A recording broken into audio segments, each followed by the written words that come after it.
తెలుగి తొలి రోజులు. తెలుగి 1961 సంవత్సరంలో జూలై 29న ఖానాపూర్, బెల్గాంలో జన్మించారు.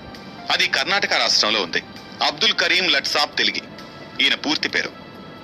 కరీం లాలా అని స్నేహితులు, బంధువులు పిలుస్తారు. ఈయన తండ్రి పేరు లట్సాబ్ తెలుగి.